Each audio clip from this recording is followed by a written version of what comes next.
Olá, meu querido aluno, olá, minha querida aluna, tudo bem? Estamos de volta falando um pouquinho de história do Brasil, mais precisamente de um período da história do Brasil que muita gente coloca em segundo, terceiro ou quarto plano, porque acredita que dominar conteúdo a respeito deste período é chover no molhado, é dominar aquilo que é fácil, mas lembre, o fácil só é fácil aos olhos treinados. E o que você começou a aula desse jeito? Porque nós vamos falar de um período da história do Brasil que é chamado, vem aqui comigo, de período pré-colonial. Newton, me diz uma coisa, como é que pode ser período pré-colonial se o Brasil já é estabelecido como uma colônia portuguesa, que seria a nossa metrópole, desde o ano de 1500, dentro daquela ótica bem positivista que a gente chama de descobrimento. Bem simples. Por quê?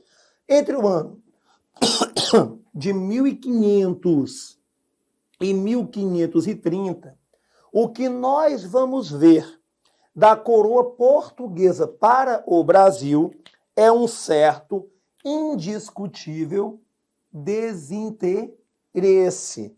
Não é que o Brasil fique 100% abandonado, mas não torna-se o carro-chefe do interesse político e principalmente econômico da coroa portuguesa.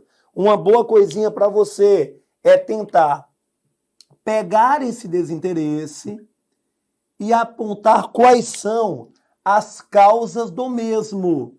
Newton, quais seriam as causas do desinteresse português? A primeira causa apontada seria a ausência daquilo que nós chamaremos de lucro fácil e imediato. Lembre que neste momento, utilizando-se daquele cantinho em branco de lousa, eu tenho que explicar a você algumas das características do mercantilismo.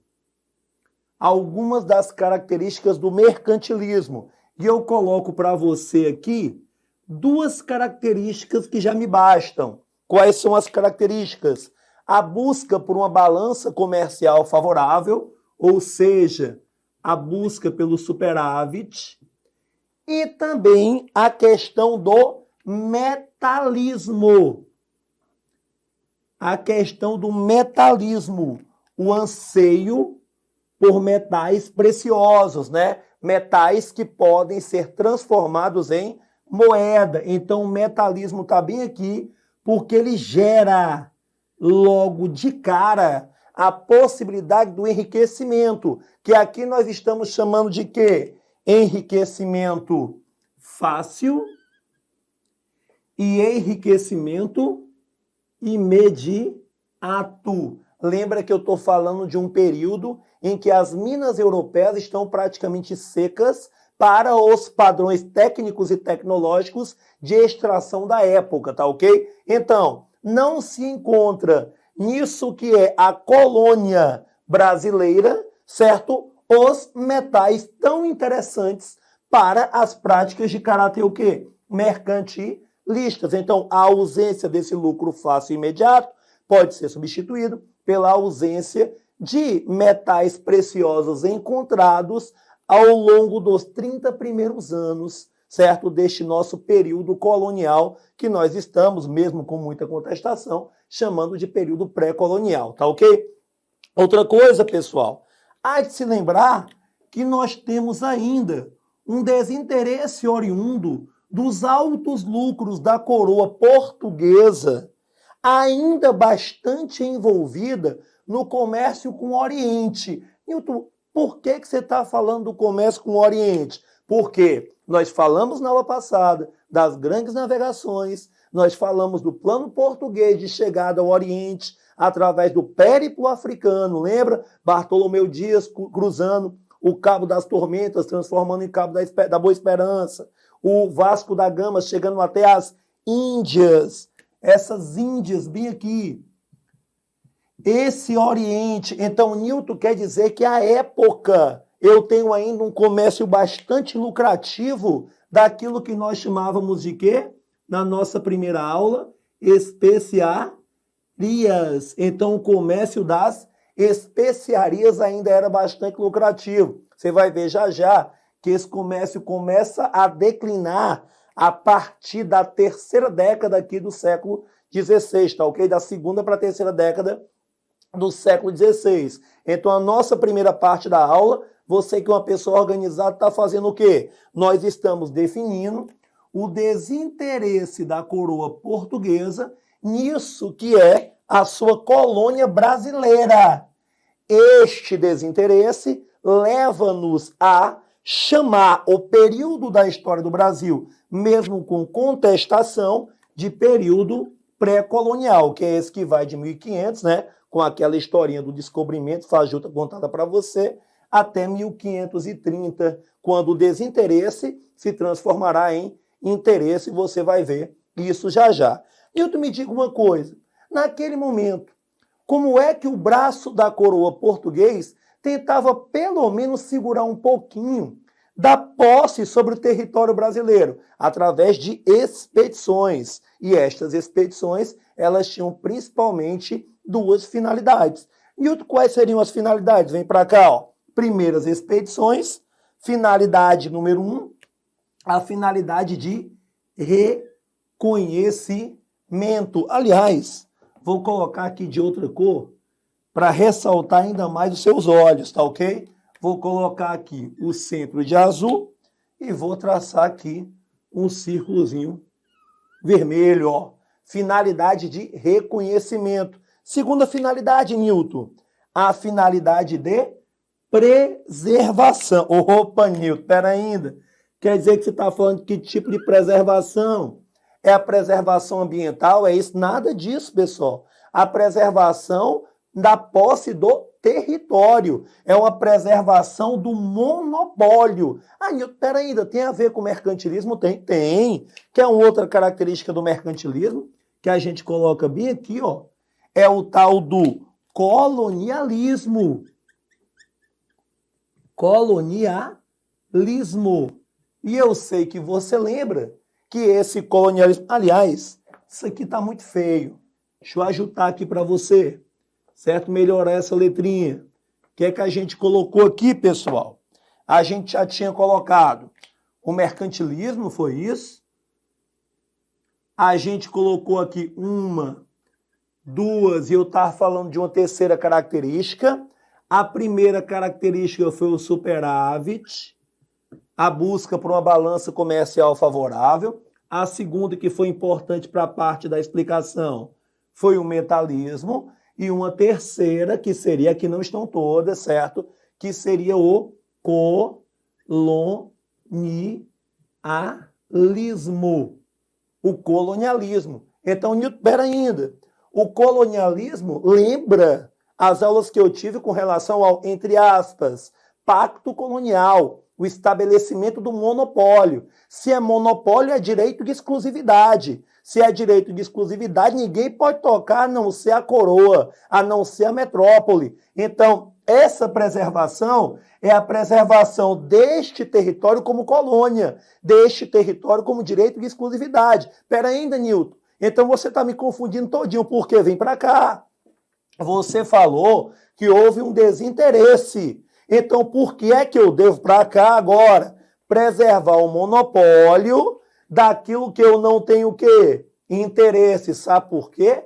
Porque não é porque eu não encontrei que quer dizer que não tenha. Número 2, vai que eu tenho outra riqueza, que talvez não seja uma riqueza capaz de me fazer, neste momento, deixar de pensar do comércio com o Oriente, o famoso comércio das especiarias, que as grandes navegações tanto fizeram para que eu pudesse atingir sem depender do atravessador das cidades italianas, dos atravessadores italianos. Eu posso ter outra riqueza que me faça querer ter para cá o Brasil como colônia. E que riqueza é essa? Olha aqui, pessoal, o que é que eu tenho? O pau-brasil, uma árvore cujo tronco de cor avermelhada permite que eu extraia corante. E esse corante ele vai servir para quê? Para que eu possa produzir um pigmento que se transforma em tinta, capaz de colorir tecidos num período em que prevalecia as cores cruas. Então, o vermelho se torna símbolo de ostentação. Se fosse hoje, funkeiro não usava cordão de ouro, prata e tudo mais. Era cor vermelha, tá ok? Newton, vem cá. Então, eu acho que eu estou entendendo. Você falou que nesse período colonial aí jogou lá do outro lado da lousa o colonialismo. Tem até um asteriscozinho aqui, ó, que eu já tinha colocado, o tal do monopólio, não é isso?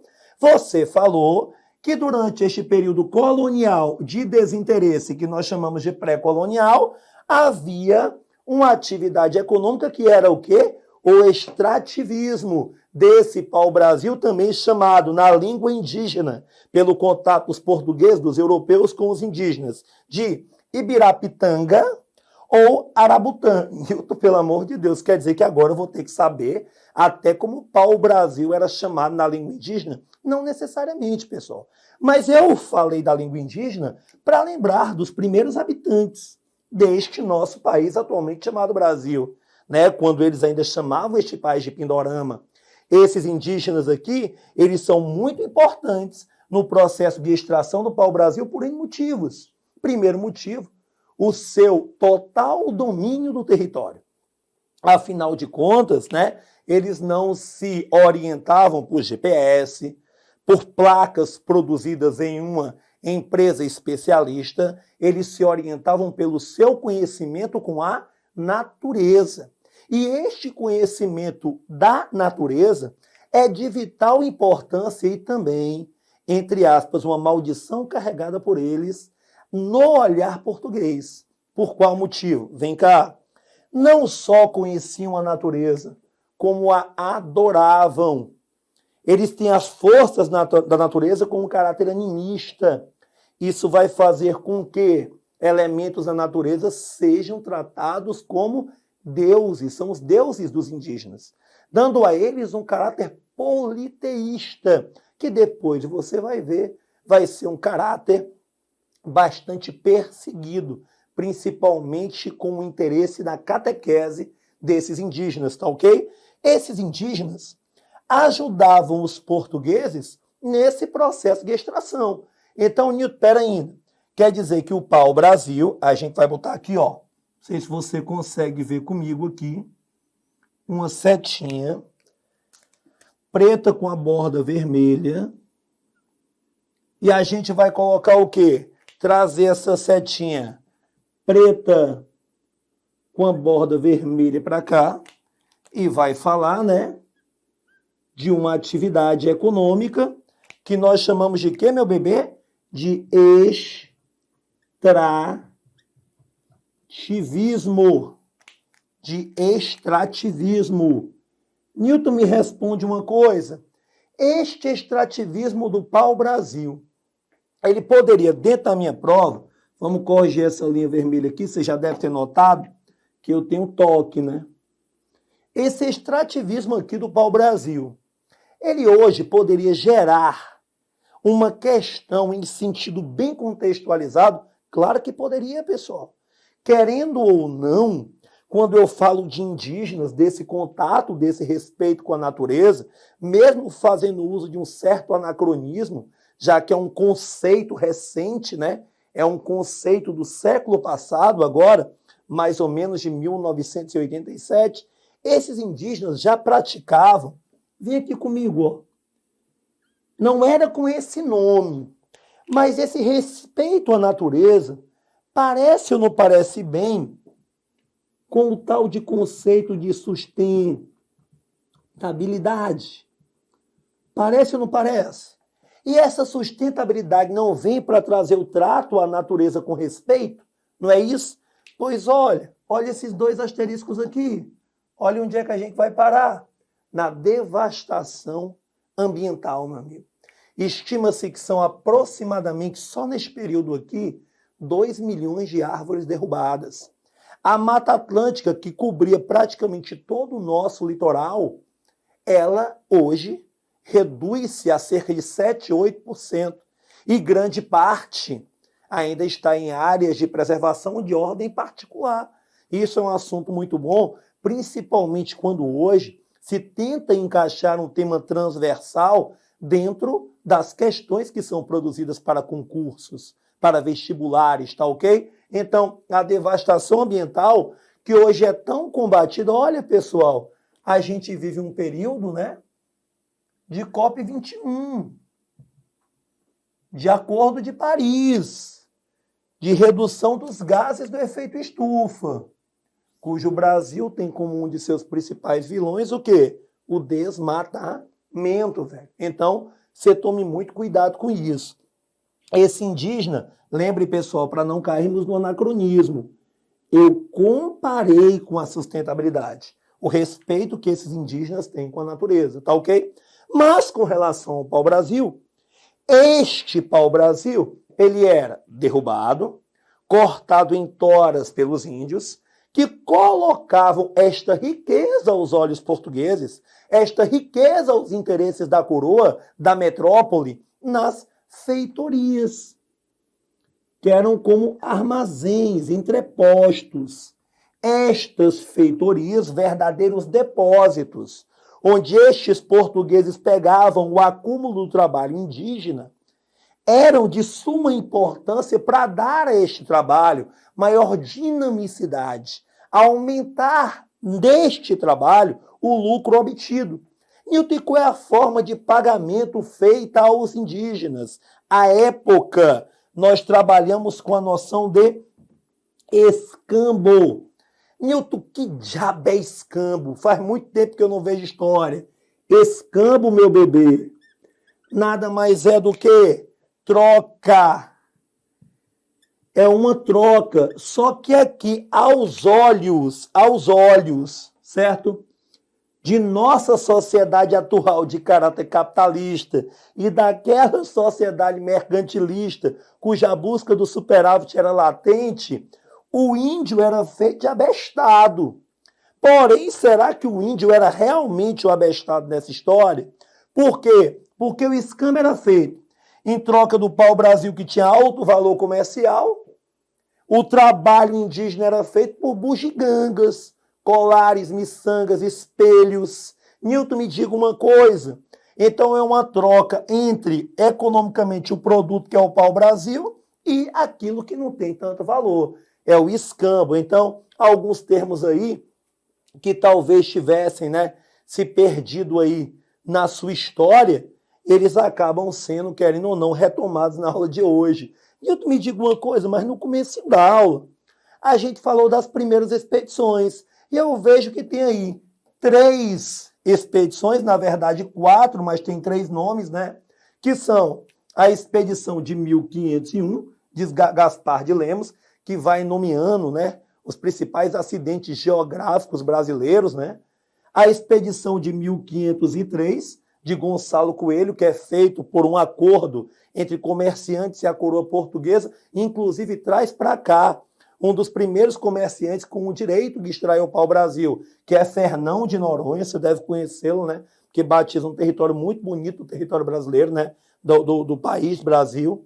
E as expedições de 1516 e 1520, que são expedições de Cristóvão de Jacques, mais conhecido como expedições de caráter guarda-costas. Por qual motivo? Porque esse pau-brasil, ele, embora não desperte o vigor total do interesse português, está despertando o interesse de outra galera, né? Nilton, por qual motivo? Tem uma galera querendo quebrar esse monopólio de extração do pau-brasil por parte da coroa portuguesa. Que galera é essa? Que galera é essa aqui, meu irmão? Ó, franceses,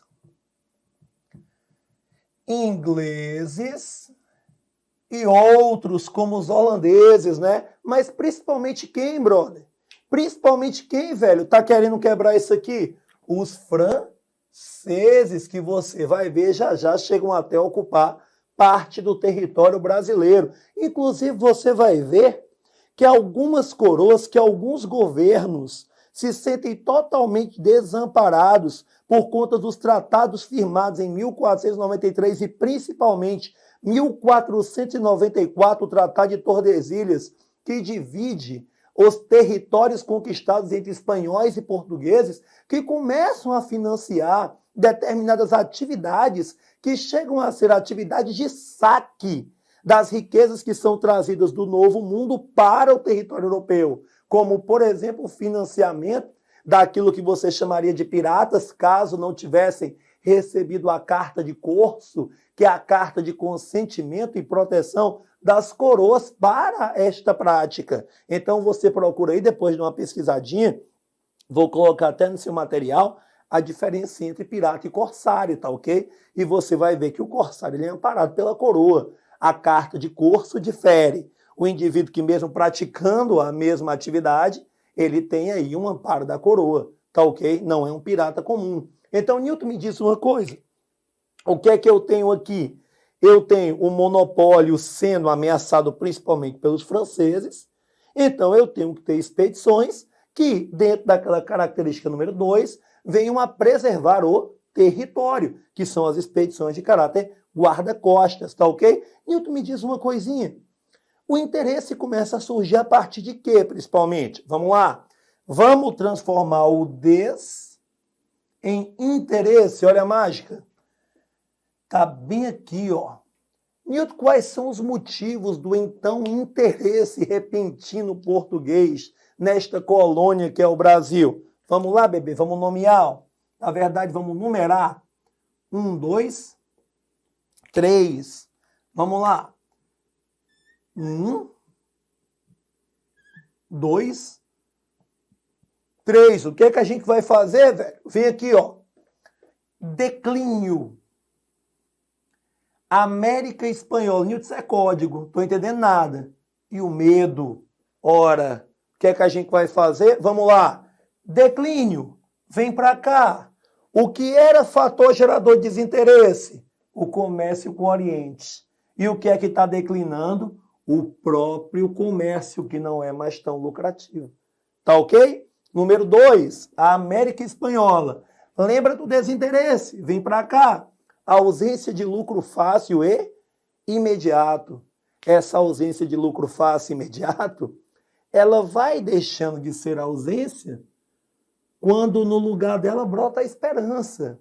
Mas por que a esperança? Porque a América Espanhola, nos territórios que hoje correspondem a México e Peru, começa a encontrar os metais amoedáveis, ouro, prata, dentro de uma característica mercantilista que é o metalismo. Perfeito, né, velho? Então o que é que eu tenho que fazer? Cuidar, porque senão eu posso perder. Então isso gera um medo. O medo de perder esse território para aqueles que vêm cá, desrespeitam o meu monopólio, mesmo com as expedições que eu tento, né, fazer com que esse monopólio continue em minhas mãos. Newton, é por isso, então, que a gente sai de um momento em que nós desempenhamos a nossa primeira atividade econômica para entrar com tudo no nosso primeiro ciclo econômico. Newton, por qual motivo? Notando todo esse contexto e agora saindo do desinteresse e entrando no interesse, o que é que acontece a partir de 1530? Olha aqui, pondo fim a isso que nós chamamos de, entre aspas, período pré-colonial, a expedição colonizadora de Martim Afonso de Souza, que tem 4 finalidades principais. Quais são as 4?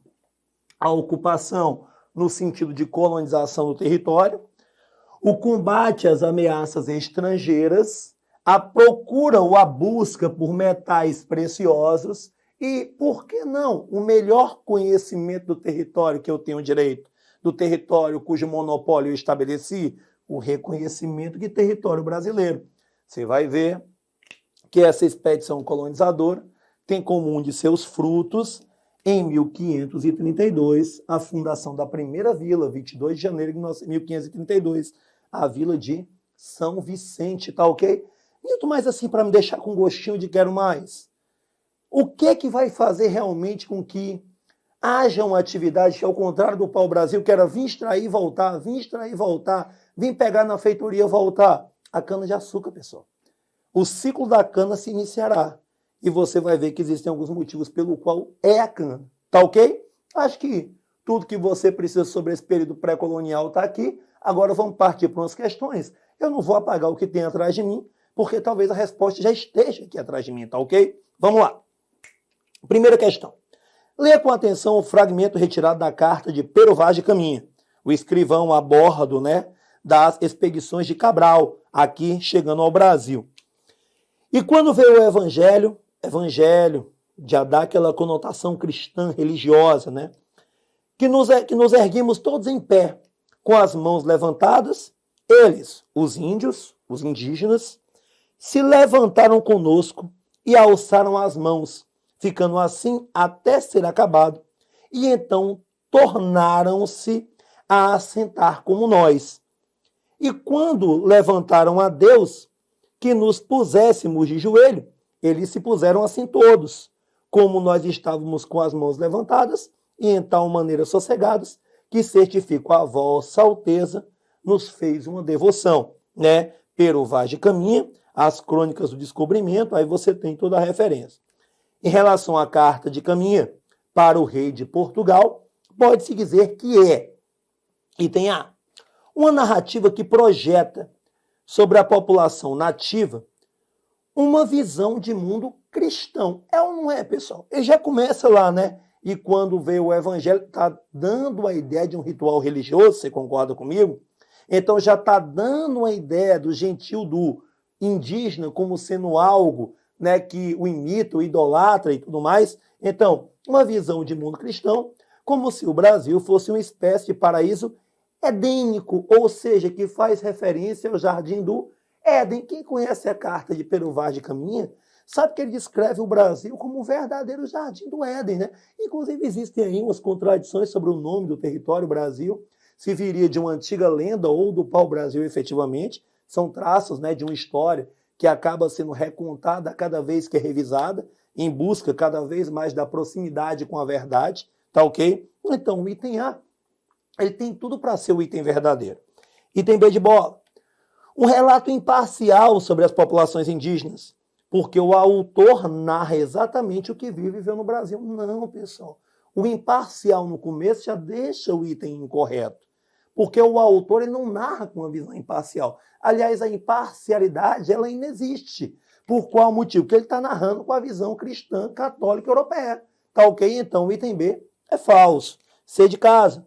Uma narrativa capaz de identificar a verdadeira essência das populações indígenas brasileiras que já conheciam o cristianismo e traziam no seu íntimo um conhecimento prévio dos ensinamentos pregados por Cristo e seus discípulos. Ô, pessoal, vamos lá.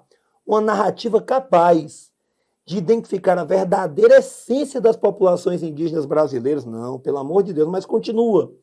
Que já conheciam o cristianismo. Não, pessoal. Acabei de falar que é uma religião de caráter animista, que era vista como politeísmo. Inclusive, embora a ideia da coroa portuguesa fosse que deixar o índio livre para que pudesse ser convertido logo em seguida pela catequese, conquistando assim novos cristãos que foram perdidos até mesmo pela própria revolta, há em determinados momentos do período colonial brasileiro o conceito, bem aqui, ó, de guerras justas, que são guerras que garantem, você vai ver, a captura, o aprisionamento e a escravidão indígena, quando este indígena ele vem a tentar impedir a sua conversão ou a disseminação da fé cristã. Então, estas guerras justas são guerras que, embora a coroa portuguesa que queria a conversão desse indígena, até por maior docilidade para o trabalho, né, por uma questão mais mecânica para o trabalho,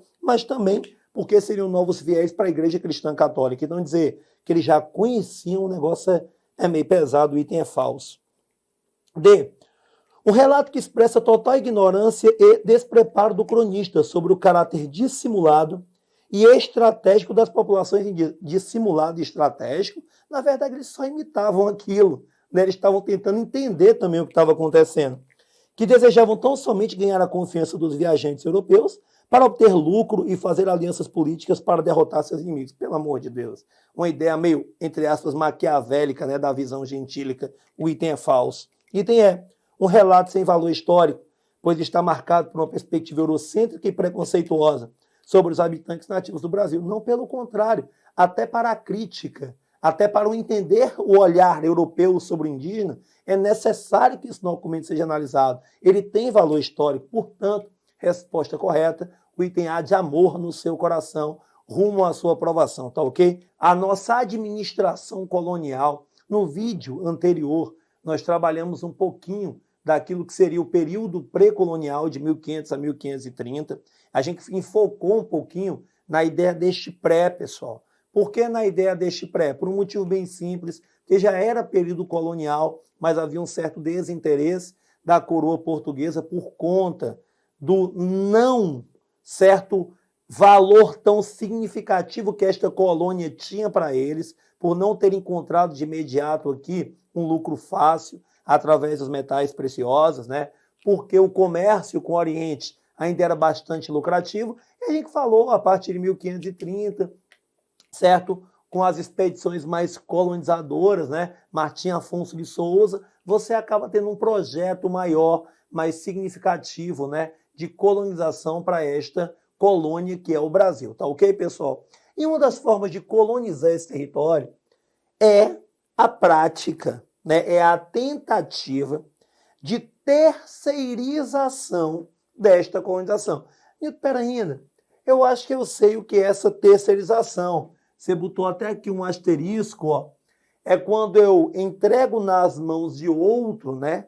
De cunho muitas vezes particular, aquilo que deveria ser de responsabilidade do governo. É mais ou menos o que eu faço, né, pessoal? Eu devia até ter colocado mais ou menos o que eu falo. Terceirização entre aspas. Por quê? Porque a coroa portuguesa, ela não contava, por isso a ausência, com recursos disponíveis para a colonização deste território brasileiro. Lembrando a você que havia um certo medo, havia um receio de que o nosso território, que agora era cobiçado, certo, por franceses, ingleses, holandeses, inclusive, a gente vai chegar bem aqui a uma invasão francesa na região da Guanabara, Rio de Janeiro, você vai ver que nós estamos cada vez mais numa rota de cobiça. Lembre que o comércio com o Oriente já não é mais o mesmo. E é justamente o declínio desse comércio com o Oriente que faz com que a coroa portuguesa ela não tenha os recursos necessários para tocar por si só esta colonização. Então vai recorrer a quê? Vai recorrer às capitanias hereditárias.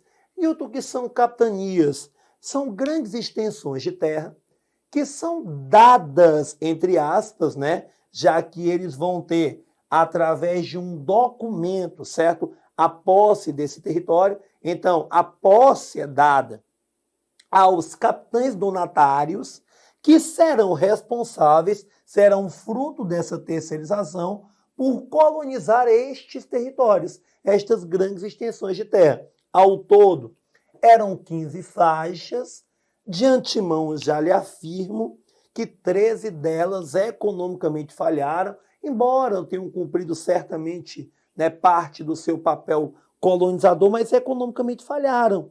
E por qual motivo você fala isso? Porque você vai ver que o desfecho econômico dessas capitanias hereditárias é o sucesso obtido por Pernambuco e São Vicente, principalmente ligado àquele ciclo que nós já havíamos comentado aqui, que é o ciclo da cana-de-açúcar, tá ok? E me diz uma coisa, de quando a quando esse sistema de capitanias hereditárias? Entre 1534 e para muita gente, esse é o sinal de que você está estudando errado.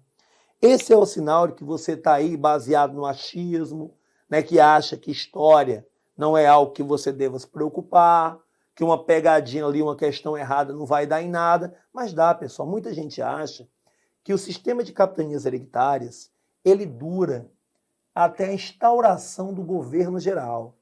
E não é. Você vai ver que governo geral, que nós falaremos já já, e capitanias hereditárias coexistem de 1549, século XVI, até mais da metade do século XVIII, pessoal. Então, olha aí, nós temos aqui aproximadamente, não sou bom de conta, principalmente contas rápidas, 210 anos de coexistência. Então, Newton, pera ainda, as capitanias hereditárias são marco de uma descentralização. Enquanto o governo geral, você vai ver já já, é marco de uma centralização. Newton, o governo fica alternando, fica alternando, pessoal. Você vai ver, por exemplo, certo? Que estas capitanias hereditárias, principalmente entre 1534 e 1549, eram uma tentativa de solução para o projeto de colonização do governo português para o Brasil. Só que, espera ainda, não é muito assim, como é que eu posso citar solto, não? Deixar que um particular ele possa tocar para frente a colonização daquilo que eu tenho medo de perder, que é essa colônia que é o Brasil. É por isso, pessoal, que existem os contratos. É por isso que se tenta, através destes contratos, destes documentos, se estabelecer um vínculo jurídico. Newton, o que seria isso? Aquilo que prende, aquilo que amarra. Exemplo, você vai comprar um carro. Aí você tem lá, assinando um contrato de compra e venda, né? Que diz qual é o modelo, o ano, a cor, a quantidade de portas, os opcionais que tem naquele carro. Então você concorda em pagar aquilo para receber o produto descrito ali. Concorda comigo? Então, através desses contratos, desses documentos, nós fazemos o quê? Nós firmamos vínculos jurídicos. Então, Newton, como é que se firma o vínculo jurídico entre a coroa portuguesa e os capitães donatários? Bem simples. O primeiro documento é a carta de doação, em que a coroa portuguesa dá àquele capitão donatário a posse hereditária, ou seja, transmitida de pai para filho, que completa o nome. Agora a gente já pode aqui, ó, com o dedinho mesmo apagar, o que completa o nome destas grandes possessões de terra que tem caráter hereditário. Sua posse é transmitida de quê? De pai para filho. Não vou colocar, porque isso é uma coisa bem básica, você concorda comigo? E temos a carta foral. Newton, o que é que a carta foral vai estabelecer? Ela vai estabelecer os direitos e ela vai estabelecer os deveres desse capitão donatário junto à coroa. Exemplo, ele tem o direito de criar vilas. Perfeito, certo? Ele tem o direito de distribuir terras entre outros interessados, que nós chamaremos de sesmarias. Essa lousa está ficando pequena, viu? Essa lousa está ficando, quase não tem mais espaço. É uma reivindicação que eu faço aqui para Agora Eu Passo, uma lousa que tem 3 vezes o tamanho dessa. Estou precisando disso agora. Distribuir terras, tá ok? Ele precisa de quê? Ele tem quais funções? Ele vai exercer a autoridade em nome da coroa, certo? Vai exercer a autoridade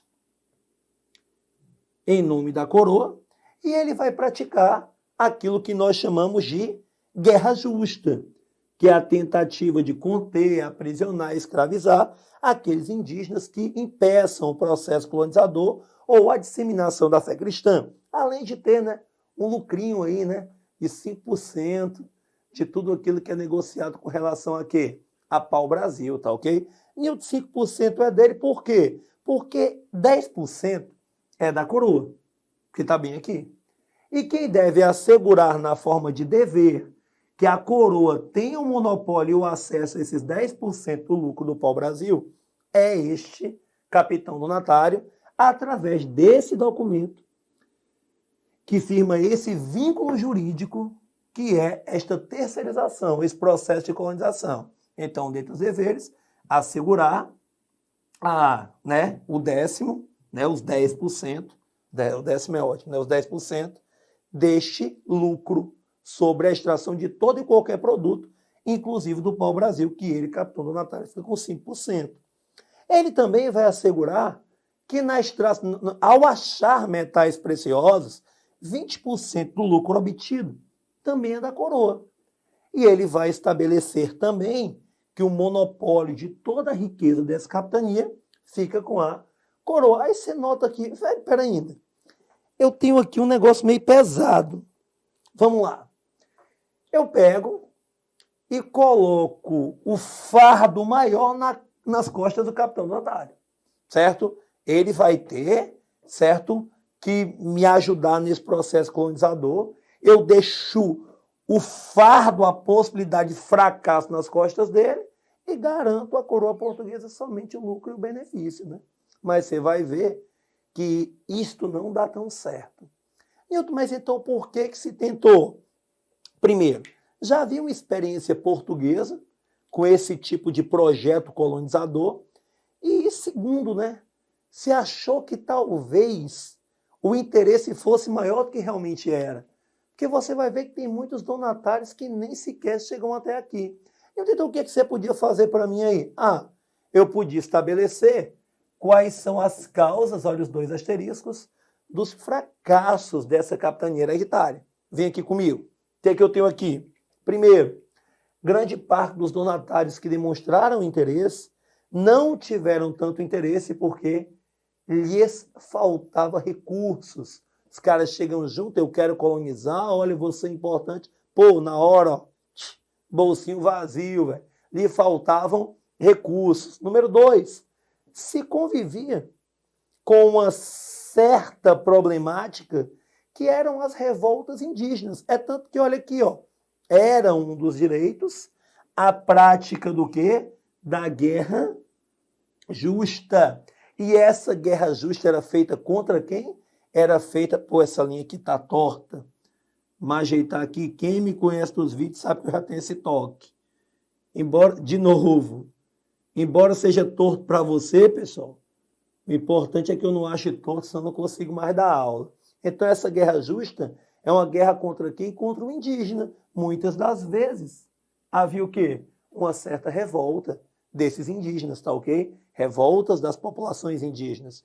Isolamento. Esse isolamento aqui vai gerar uma dificuldade. Que dificuldade é essa, Nilton, pelo amor de Deus? É a dificuldade de comunicação. Nilton, que tipo de dificuldade de comunicação? A dificuldade de comunicação interna, vou botar aqui em preto mesmo, né? Interna. E a dificuldade de comunicação externa. Nilton, como assim? Eu não estou entendendo direito.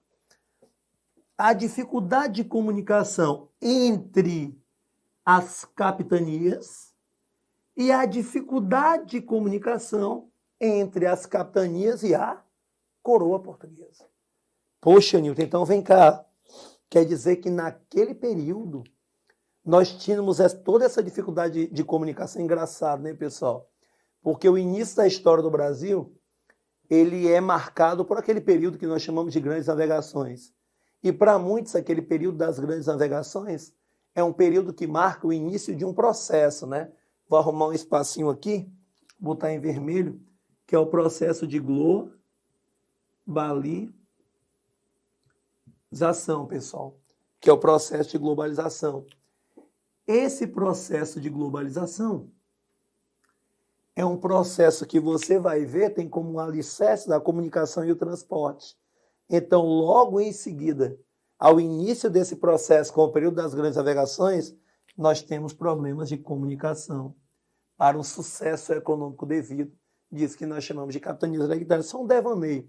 Quem me conhece sabe que de vez em quando eu gosto de fazer esses links com algumas coisas de atualidade, tá ok?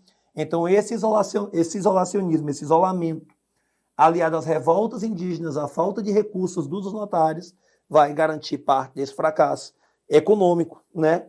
Só que você vai ver também que em alguns locais nós teremos por conta, dentre outras coisas, do clima e do solo, uma dificuldade para o cultivo principal, que seria o cultivo da cana-de-açúcar, pessoal. Cana-de-açúcar. Nilton, me diga uma coisa.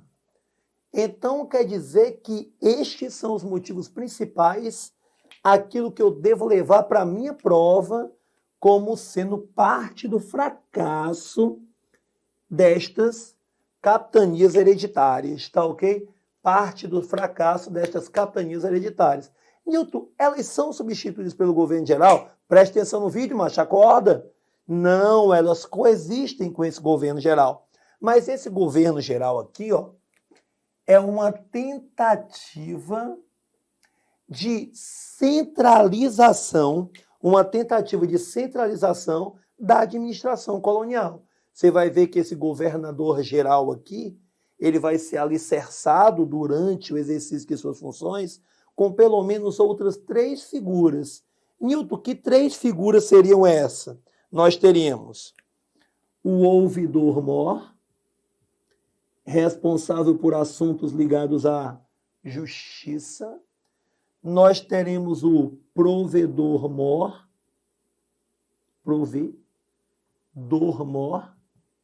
ligado à fazenda. Pessoal, só lhe falar uma coisinha.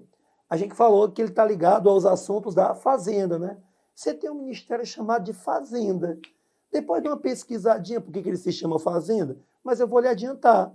É uma forma de falar de finanças, negócios, tá ok? O provedor-mor e o capitão-mor, responsável pela defesa da costa, do litoral. Então, tenho aqui o ouvidor-mor. Ele é responsável pelo quê, Newton? Pelo amor de Deus, justiça. O provedor-mor, responsável pelo quê? Fazenda, mas também pode ser F de finanças. Tá ok? E o capitão-mor, responsável, dentre outras coisas, pela defesa. Mas você vai ver que a centralização está na figura do governador-geral. Esse governador-geral, que você vai ver, inclusive, pela quantidade de funções que acumula, vai ter muito problema com as câmaras municipais. Estas câmaras municipais que eram formadas principalmente pelos cristãos novos e eram acostumados a ter uma certa, entre aspas, autonomia no trato da administração colonial. Aí chega alguém para encher o saco, um governador-geral, o negócio fica meio perturbado, né? Então, Newton, vem cá. Quais são as funções desse governador-geral?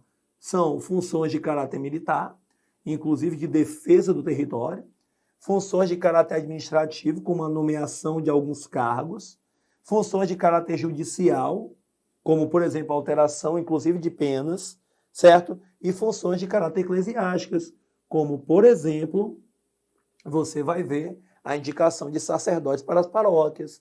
Isso tudo aí vai estar direitinho no seu material. Agora, Newton, muita gente não passa dos 3 primeiros governadores gerais. Newton, por qual motivo? Porque logo depois, principalmente depois desse último Mendes Sá, a partir de 1973, 74, você vai ter uma divisão e nós teremos 2 governos do Brasil, do Norte e do Sul. Mas a gente fala depois, tá ok? Newton, o que é que eu preciso saber sobre esses 3 primeiros governadores? Vamos começar pelo nome, né? Tomé de Souza, Duarte da Costa e Mendes Sá, o tio do Estácio de Sá. Lembra, né? O sambinha, né? Tem uma agremiação chamada Estácio de Sá. O primeiro, entre 1549 e 53, o segundo entre 53 e 58 e o terceiro entre 58 e 72, tá ok? Vamos lá para o que o primeiro fez, vem aqui comigo. Dentre outras coisas, eu tenho a fundação, certo, de Salvador, que é a primeira capital brasileira, em 1549. Eu tenho a fundação do primeiro bispado, né, comandado por Dom Pedro Fernandes Sardinha, no ano de 1551. Inclusive, é com ele, Tomé de Souza, que chegam alguns jesuítas, dos quais se destacam Manuel da Nóbrega. E lembre que esses jesuítas tinham uma função catequética. Lembre que esses jesuítas estão inseridos em um cenário aqui, ó, que é o cenário da contra-reforma europeia. Não sei se você lembra, mas nós falamos que o momento da expansão marítimo-comercial se dá no momento de transição da Idade Média para a Idade Moderna, em que vários acontecimentos, em que várias formas de pensar estão em ebulição, em que vários acontecimentos, como, por exemplo, o renascimento cultural, as reformas religiosas, inclusive a própria Contra-Reforma Católica, tá ok? O absolutismo, o mercantilismo, em que tudo isso que você encontra lá naquela parte inicial da Idade Moderna está acontecendo. Então você vai ver que, por exemplo, a Igreja Católica está morrendo de medo de perder fiéis constantemente, então age na catequese da população do Novo Mundo, no caso dos indígenas, através dos jesuítas, da Companhia de Jesus, dos soldados de Cristo, inseridos dentro dessa contra-reforma, mas existe outra forma, que são as visitações, certo?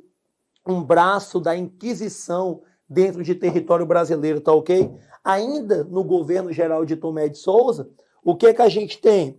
A organização das entradas, que são expedições oficiais de reconhecimento do território e busca por metais preciosos. Por favor, não confundir, embora pareça muito, entrada com bandeiras. E a gente vai tratar depois da figura do bandeirante, que são expedições não oficiais, que são tratados durante muito tempo como heróis, depois como vilões, né? Você vai ver um dualismo, uma dicotomia na figura desse bandeirante. As entradas respeitam os limites oficiais estabelecidos pelos tratados, dentre os quais alguns que a gente ainda vai citar, tá ok? Então, Tomé de Souza, só recapitulando, fundação de Salvador, fundação do primeiro bispado, sob a chefia de Dom Pedro Fernandes Sardinha, organização das entradas e também a chegada dos jesuítas, né? Um grupo de, se eu não me engano, aproximadamente 6 jesuítas, dos quais se destacava Manuel da Nóbrega, tá ok? Perfeito? Então, Tomé de Souza foi para conta da gente daquilo que é mais importante, tá ok? Detalhe, pessoal, nota que cada vez mais você tenta aculturar esse indígena com a chegada dos jesuítas. E isso depois não vai dar muito certo, principalmente com a formação daquilo que nós chamamos de Confederação dos Tamoios, que são uniões de, que é uma união de povos indígenas que inclusive vão apoiar os franceses na invasão da região da Guanabara, onde hoje é o Rio de Janeiro, ali, tá ok? Segundo o governador-geral Duarte da Costa, entre 1553 e 1558, um dos traços marcantes que eu tenho que lembrar dele é em 1554 a fundação do Colégio São Paulo, e é em torno, tendo como marco inicial esse Colégio São Paulo que irá se desenvolver, certo? A cidade de São Paulo. Aliás, dá uma pausazinha no vídeo, procura lá, vai procurar uma Constituição e dá lá um Ctrl F e bota Colégio São Paulo, que você vai ver que na Constituição Federal nós temos uma referência a esse Colégio São Paulo.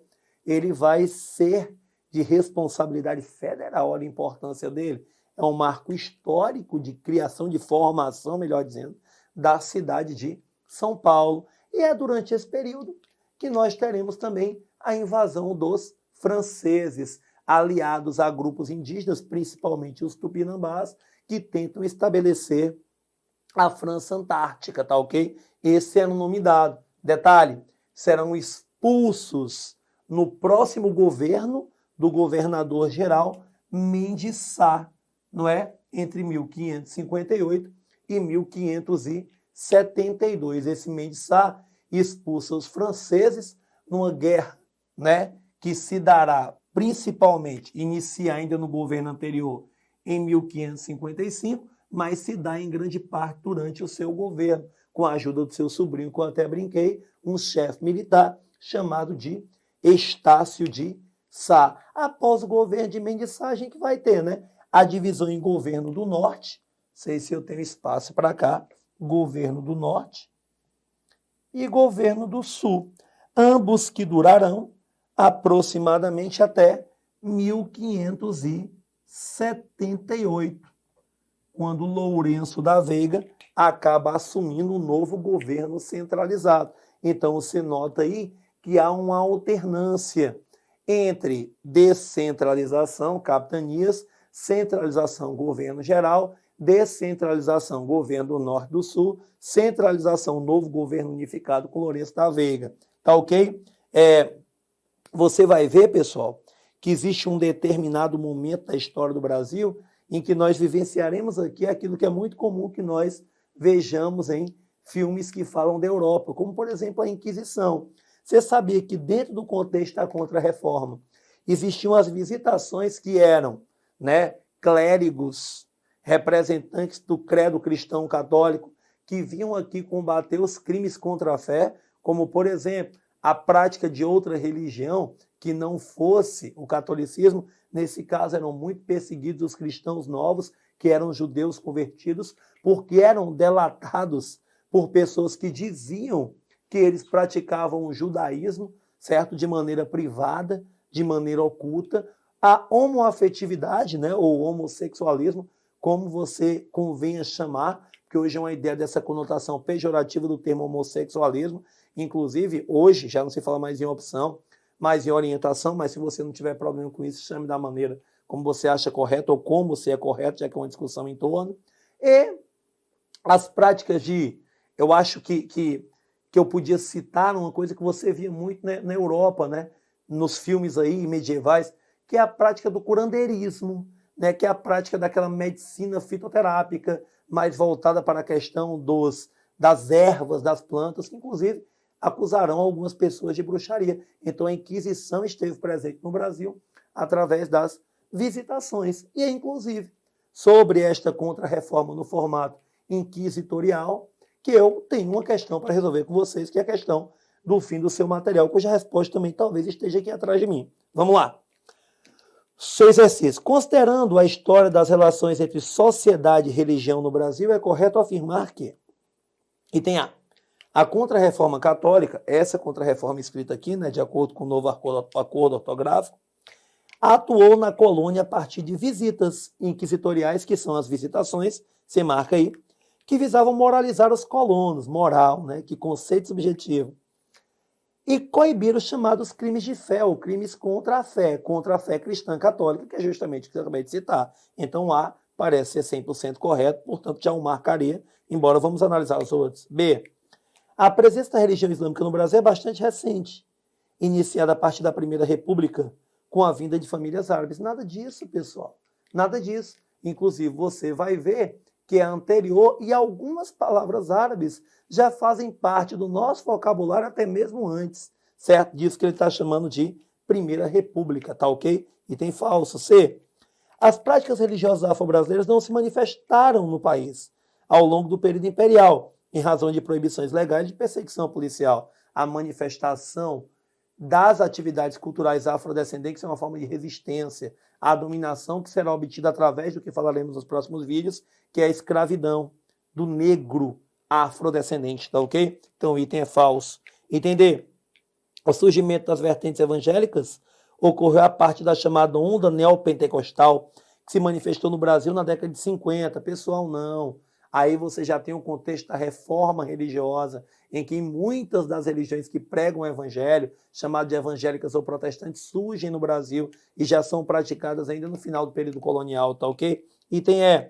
As relações entre o Estado e a Igreja no Brasil contemporâneo foram sempre marcadas pela indistinção das esferas políticas e religiosas, motivada pelo reconhecimento constitucional do catolicismo como religião oficial do Estado. Pessoal, sempre marcadas pela indistinção das esferas políticas e religiosas. Pelo amor de Deus, pessoal. Quando fala sempre, já está incorreto. A nossa Constituição de 88, ela fala de um Estado leigo, laico ou não confessional, tá ok? Então, o item incorreto, ficando como resposta apenas o item A, tá ok? Que fala das visitações, dos crimes de fé ou crimes contra a fé, do processo inquisitorial ou das visitas de caráter inquisitivo inquisitoriais aqui no Brasil. Resposta correta, item A de avião. Valeu e até o próximo vídeo.